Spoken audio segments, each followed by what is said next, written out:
ሰላም ጤና ይስጥልን ክቡራን የዩቲዩብ ቤተሰቦች፣ የሰዓቱን አጫጭር መረጃዎች እየቀርብ ያለው እስከ ፍጻሜው አብራችሁን ቆዩ።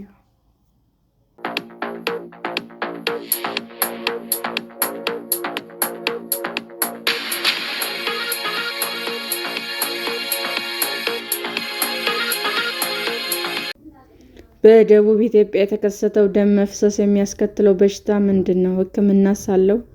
ባለፉት ጥቂት ሳምንታት በደቡብ ኢትዮጵያ ክልል ጂንካ ከተማ ውስጥ ምንነቱ በውል ባልታወቁ በሽታ የተያዙ የ6 ሰዎች ሕይወት ማለፉን ቢቢሲ በአካባቢው ካሉ የሕክምና ተቋማትና ባለሙያዎች ተረድቷል። በበሽታው ከሞቱ 6 ሰዎች መካከል ለታማሚዎቹ ሕክምና ሲሰጡ የነበሩ 2 የጤና ባለሙያዎች እንደሚገኙበት ምንጮች ለቢቢሲ ተናግረዋል። በበሽታው የተያዙ ሰዎች የተለያዩ ምልክቶች የሚያሳዩ ሲሆን የበሽታው ምልክት የታየባቸው ታማሚዎች ላይ በፍጥነት የኩላሊት ስራ የማቆም እንደሚያጋጥማቸው ተገልጿል። የፌዴራል ጤና ሚኒስቴር እና የኢትዮጵያ ሕብረተሰብ ጤና ኢንስቲትዩት በደቡብ ኢትዮጵያ ምንነቱ በመረጋገጥ ላይ ያለ የሄሞራጂክ ፌቨር በሽታ መከሰቱን ህዳር 3, 2018 ዓ.ም በጋራ ባወጡት መግለጫ አስታውቋል። እንዲህ ያለው በሽታ ምንድን ነው? ከሌሎች በሽታዎች ጋር ይዛመዳል? ምልክቶቹስ ምንድናቸው? እንዴት ይተላለፋሉ? ሕክምናስ አለው? ቫይራል ሄሞራጂክ ፌቨር ምንድን ነው? የዓለም የጤና ድርጅት መረጃ እንደሚያመለክተው ቫይራል ሄሞራጂክ ፌቨር ለተለያዩ ቫይረስ ህመም አይነቶች የተሰጠ የውል ስም ነው። ቢጫ ወባ፣ የዴንጊ ትኩሳት እና ኢቦላ ተጠቃሽ ናቸው። ፐርሚያን ኮንጎ ሄሞራጂክ ፌቨር እና ሪፍት ቫሊ ፌቨር የተባሉ በሽታዎች እዚህ ውስጥ እንደሚካተቱም የዓለም የጤና ድርጅት በድረ-ገጹ ያሰፈረው መረጃ ያስረዳል። ሄሞራጂክ ፌቨር በዋናነት የሰውነት የደም ዝውውር የሚጎዳና ሰውነትን ራሱን የመቆጣጠርበትን አቅም የሚያሳጣ ነው። ሕይወትን እስከ መቅጠፍ የሚደርስ ህመም እንደሆነም ተገልጿል። የጤና ሚኒስቴር እና የኢትዮጵያ ሕብረተሰብ ጤና ኢንስቲትዩት ትናንት ባወጡት መግለጫ በጂንካ ከተማ የተከሰተው ሄሞራጂክ ፌቨር ምንነቱ በመረጋገጥ ላይ እንደሆነም አስታውቀዋል። የህመሙ ምልክቶች ምንድን ናቸው?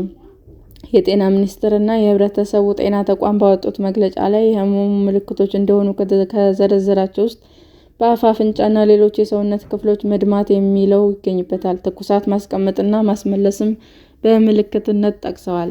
የዓለም የጤና ድርጅት በበኩሉ ድንገተኛ የጡንቻ ህመም፣ ራስ ምታት እንዲሁም እና ከደም መፍሰስ ጋር የተያያዙ ሾክን በተጨማሪ ምልክትነት አስፍሯል። ህመሙ የሰውነት ክፍሎች መደበኛ ስራ የሚያስከትል እንደሆነም የተቋሙ መረጃ ያሳያል። የህመሙ የመጀመሪያ ምልክት ትኩሳት፣ ራስ ምታት፣ ድካም፣ የጡንቻ ህመም እና ምቾት አለመሰማት ናቸው። ህመሙ እየተባባሰ ሲሄድ የሆድ ህመም፣ ማስመለስ፣ ማስቀመጥ፣ የቆዳ መቆጣት እንዲሁም ፊትና ደረት ላይ የሚሰማ ሙቀት ያስተዋላል።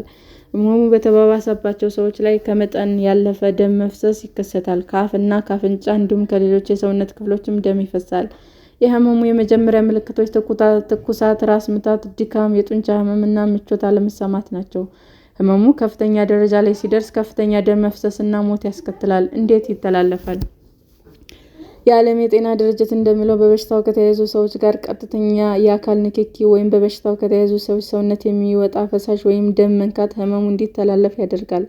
ፐርሚያን ኮንጎ ሄሞራጂክ ፌቨር እና ሪፍት ቫሊ ፌቨር በተባሉት የህመሙ አይነቶች በበሽታው የተያዘ እንስሳት ጥሬ ስጋ እና ወተት መመገብ ለበሽታው እንደሚያጋልጥም ተጠቅሷል። እንደ ሪፍት ቫሊ ፌቨር እና ዴንጊ ፌቨር ባሉት የህመሙ አይነቶች ደግሞ የወባ ትንኝ ንክሻ በሽታውን እንደሚያስተላልፍም ተገልጿል። ህመሙን እንዴት መከላከል ይቻላል? የጤና ሚኒስቴር ምልክት ከታየበት ሰው ጋር ንክኪ በሚኖርበት ጊዜ ራስን የመከላከል ዘዴዎች መጠቀም እንደሚያስፈልግ አሳስቧል። ሁልጊዜ እጅን በሳኒታይዘር ወይም በውሃና ሳሙና በመታጠብ ማጽዳት እንደሚሻም ተገልጿል።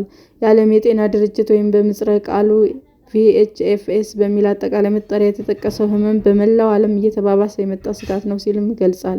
አጠቃላይ ህመሙን አይነቶች ለማከም የሚውል መድኃኒት እንደሌለም የዓለም ጤና ድርጅት መረጃ ይጠቁማል። ሆኖም ግን የቢጫ ወባና የኢቦላ ክትባቶች የህመሙን ዝርያዎች ለመከላከል እንደሚረዱ ተገልጿል። በህመሙ የተያዙ ሰዎች ትኩሳታቸው እንዲቀንስ በማድረግ የመተንፈሻ አካላቸው በአግባቡ እንዲሰራ ኦክሲጅን በመስጠት እና በሌሎችም መንገዶች የህክምና እርዳታ ይሰጣቸዋል። ሰላም ጤና ይስጥልን ውድ የዩቲዩብ ቤተሰቦቼ እንዴት ናችሁ? አዲስ ጀማሪ ነኝና ሰብስክራይብ ያደረጋችሁ አበረታቱኝ። አመሰግናለሁ። ክቡራን የዩቲዩብ አድማጮቻችን ለሰዓቱ ያቀረብኩላችሁ አጫጭር መረጃዎች ይህንን ይመስል ነበር። በሌላ መረጃ እስክንገናኝ ሼር፣ ላይክ፣ ሰብስክራይብ እንዲሁም ቢቀርብልን የምትሉት መረጃ ካለ ኮሜንት እያደረጋችሁ ቸር ቆዩን።